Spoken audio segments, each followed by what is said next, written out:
마가복음 1장 1절로 8절의 말씀을 봉독합니다. 하나님의 아들 예수 그리스도의 복음의 시작이라. 선지자 이사야의 글에 보라 내가 내 사자를 내 앞에 보내노니 그가 내 길을 준비하리라. 광야에 외치는 자의 소리가 있어 이르되 너희는 주의 길을 준비하라. 그의 오실 길을 곧게 하라. 기록된 것과 같이 세례 요한이 광야에 이르러 죄 사함을 받게 하는 회개의 세례를 전파하니 온 유대 지방과 예루살렘 사람이 다 나아가 자기 죄를 자복하고 요단강에서 그에게 세례를 받더라. 요한은 낙타 털옷을 입고 허리에 가죽띠를 띠고 메뚜기와 석청을 먹더라.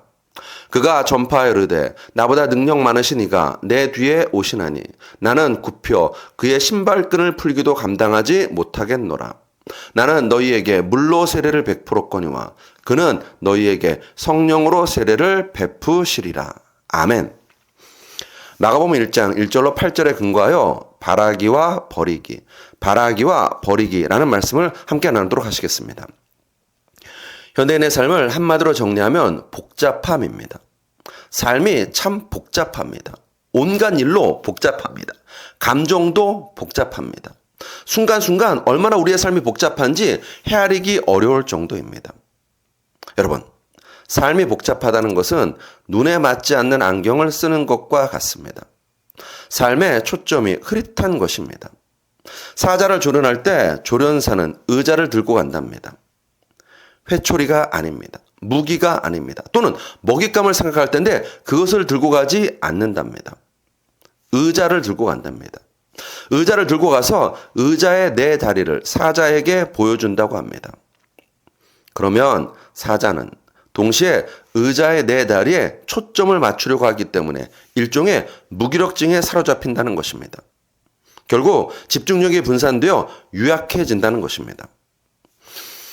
우리의 삶도 너무 복잡하면 힘을 잃습니다. 단순해야 합니다. 삶이 단순할수록 하나님께 잘 쓰임받습니다. 오늘 본문에 그런 인물이 있습니다. 세례 요한입니다. 본문 5절. 온 유대 지방과 예루살렘 사람이 다 나아가 자기 죄를 자복하고 요단강에서 그에게 세례를 받더라. 마태복음 3장 7절로 8절에 따르면 바리새인과 사두개인들도 그의 앞에서는 고개를 숙입니다. 누가복음 3장 12절에 따르면 악하기로 소문난 세리들이 그의 메시지에 무릎을 꿇습니다. 누가복음 3장 14절에 따르면 군인들까지 와서 그로부터 배우기를 원합니다. 마가복음 11장 11절에 따르면 예수님도 세례 요한을 인정하고 높여주십니다. 세례 요한은 하나님께 인정받았습니다. 사람들에게도 인정받았습니다. 그 비결은 그의 삶에 있습니다. 침례 요한의 삶을 한마디로 정의하면 단순함입니다. 첫째, 세례 요한은 환경을 단순화합니다. 본문 4절, 세례 요한이 광야에 이르러. 세례 요한은 광야에 살면서 광야에서 사역합니다. 광야는 사람이 살지 않는 곳입니다. 도시가 주는 편의시설도 없고 유혹도 없고 볼거리도 없는 곳입니다. 세례 요한은 자신을 유혹할 모든 것을 끊어버립니다. 인간적으로 기댈 만한 것을 끊어버립니다. 광야에서 오로지 하나님만 바라봅니다.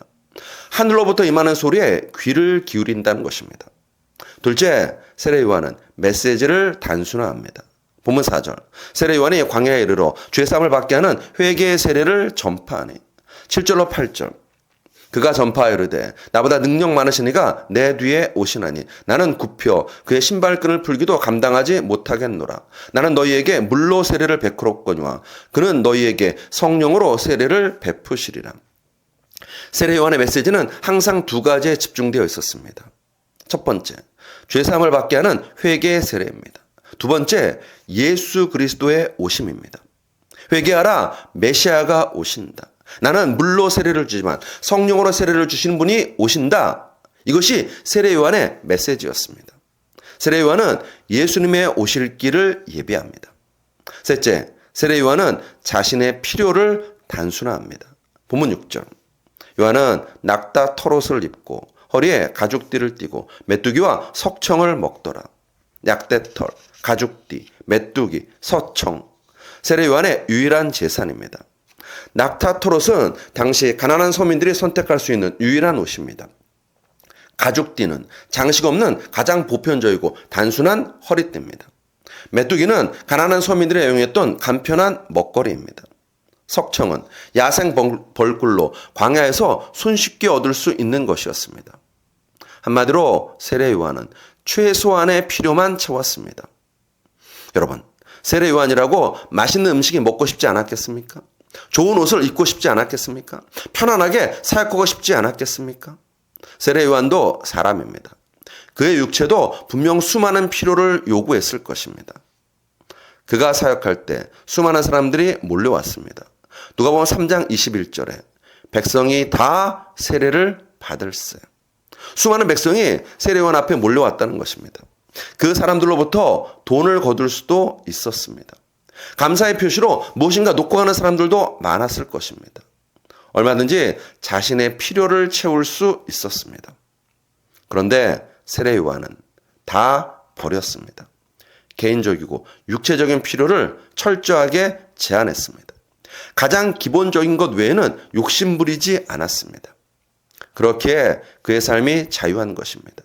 그의 선포가 힘이 있는 것입니다. 하나님께서 그를 통해서 역사하신 것입니다.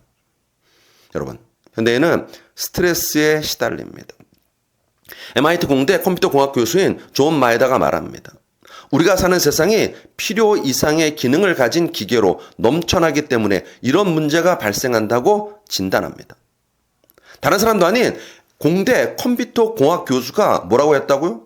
우리가 사는 세상이 필요 이상의 기능을 가진 기계로 넘쳐난다고 지적합니다.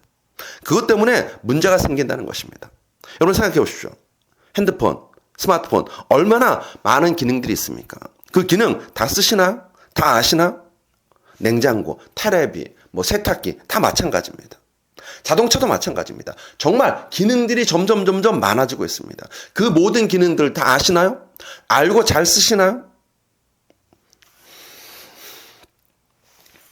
다시 한번 MIT 공대 컴퓨터공학 교수인 존 마에다의 지적을 상기시켜 드립니다. 우리가 사는 세상이 필요 이상의 기능을 가진 기계로 넘쳐나기 때문에 사람들이 스트레스에 시달린다고 문제를 지적합니다. 일견 맞는 말입니다. 그러나 우리의 삶에 더 본질적인 문제는 필요 이상의 기능을 가진 기계만 넘쳐나기 때문이 아닙니다. 필요 이상의 탐욕이 넘쳐납니다. 하나님의 뜻과 상관없는 일로 삶이 바쁩니다. 바르지 못한 관계로 인해 우리의 삶이 복잡합니다. 사명과 무관한 일로 시간을 보내고 있습니다. 필요로 없는 것들이 우리의 삶을 가득 채우고 있습니다. 집에 가서 옷장을 열어보십시오. 냉장고와 싱크대도 열어보십시오. 방에 놓여있는 것들을 살펴보십시오. 1년이 가도 안 쓰는 것들이 차지하고 있지 않습니까? 하나님이 기뻐하지 않는 것들로 채워져 있지 않습니까? 물건만 그러나요? 마음의 방도 열어보십시오. 지금 내가 소원하는 것, 염려하는 것, 생각하는 것, 필요로 하는 것, 진짜 필요한 것일까요? 혹시 없어도 될 것들이 우리의 삶을 차지하고 있지 않습니까? 버려도 될 것들이 우리 인생을 지배하고 있지 않습니까? 우리의 시간, 물질, 삶이 하나님과 상관없는 것들로 가득하지 않습니까? 사랑하는 성도 여러분, 삶을 단순화해야 합니다. 단순한 삶을 살아야 합니다. 간디가 이런 말 했습니다. 내가 감각의 쾌락을 쫓는 현대의 인위적인 삶을 배격하고 사람들에게 차르카에 요약된 단순한 삶으로 돌아가도록 부탁하는 것은 단순성으로 돌아가지 않으면 인간은 야만보다도 더 낮은 상태에 빠진다는 사실을 알고 있기 때문이다. 다시요. 단순성으로 돌아가지 않으면 인간은 야만보다도 더 낮은 상태에 빠진다는 사실을 알고 있기 때문이다. 그럼 어떻게 해야 될까요? 어떻게 해야 삶을 단순하게 살 수 있을까요? 세례 요한은 우리에게 두 가지를 가르쳐 줍니다. 바라기와 버리기입니다. 단순한 삶을 살려면 바라기와 버리기를 잘해야 합니다. 삶이 복잡한 것은 바라기와 버리기를 잘하지 못하기 때문입니다. 사람들은 수많은 것을 바랍니다. 좋은 옷, 많은 돈, 넓은 집, 좋은 차, 오늘은 이 꿈, 내일은 저 꿈. 우리 삶이 복잡한 것은 바라는 것이 너무 많거나 정확하게 자신이 바라는 것이 무엇인지 모르기 때문입니다. 세례 요한은 바라는 것이 분명했습니다. 주의 길을 예비하는 것입니다. 예수님을 세상 가운데 드러내는 것입니다. 그래서 그는 고백합니다. 요한복음 3장 30절. 그는 흥하여야 하겠고 나는 쇠하여야 하리라. 바라기가 분명하면 버리기도 분명해집니다. 세례 요한은 예수님이 오실 길을 예비하는 것과 상관없는 것은 다 버렸습니다. 제사장 신분을 버렸습니다. 그는 주님의 길을 예비하는 광야의 소리이기 때문입니다.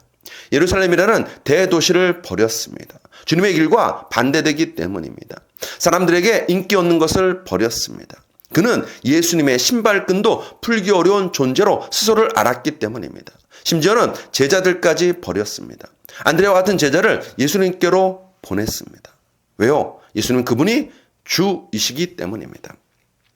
다 버릴지라도 세례 요한은 행복했습니다. 자신이 그렇게 바랐던 분인 예수 그리스도 메시아를 만났기 때문입니다. 요한복음 1장 33절로 34절. 나도 그를 알지 못하였으나 나를 보내어 물로 세례를 베풀라 하신 그이가 나에게 말씀하시되 성령이 내려서 누구 위에든지 머무는 것을 보거든 그가 곧 성령으로 세례를 베푸는 이인 줄 알라 하셨기에 내가 보고 그가 하나님의 아들이심을 증언하였노라 하니라. 침례 요한은 분명한 바라기와 확실한 버리기를 통해 하나님 아들 만나는 영광을 얻었습니다. 메시아를 영접하는 은혜를 누렸습니다. 사랑하는 성도 여러분, 지금 무엇을 바라고 계십니까? 침례 요한처럼 분명한 바라기가 있습니까? 그래야 버릴 수 있습니다. 그래야 단순한 삶을 살 수 있습니다. 예수님을 위해서 내가 바랄 것이 무엇인지 결단하십시오. 그것은 누가 결단해 주지 않습니다. 우리가 결단해야 합니다. 결단하셨으면 그것을 위해 생명을 거십시오. 그리고 그것과 상관없는 것은 버리십시오. 사랑하는 성도 여러분, 단순한 삶이 하나님께 쓰임받는 비결입니다.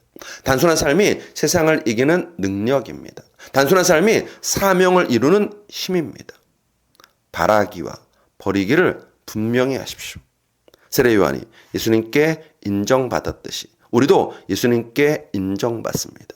세례 요한이 예수님을 세상에 드러내었듯이 우리도 예수님을 세상에 드러냅니다. 그리고 우리는 삶이 자유로워지는 은혜를 누리게 됩니다.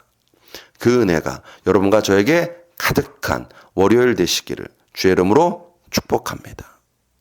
기도하시겠습니다. 아버지 하나님, 우리 안에 무엇이 있습니까? 내 속에 혹시 내가 너무 많아서 고뇌하고 고통하고 길을 찾지 못하고 있는 것은 아닌지요. 주님, 오늘도 우리를 찾아오셔서 말씀으로 함께하여 주시오니 참으로 감사드립니다. 세상과 나를 비교하여서 저 사람은 저런 것 있네. 저 사람은 저 자리에 갔네. 저 사람은 저만큼 가지고 있네. 그런 것으로 혼란스러운 인생 살지 않도록 도와주시옵소서. 눈을 들어 하늘을 바라보고 눈을 들어 나를 찾아오시는 예수 그리스도를 바라보는 이 월요일 아침 될 수 있도록 은혜 베풀어 주시옵소서.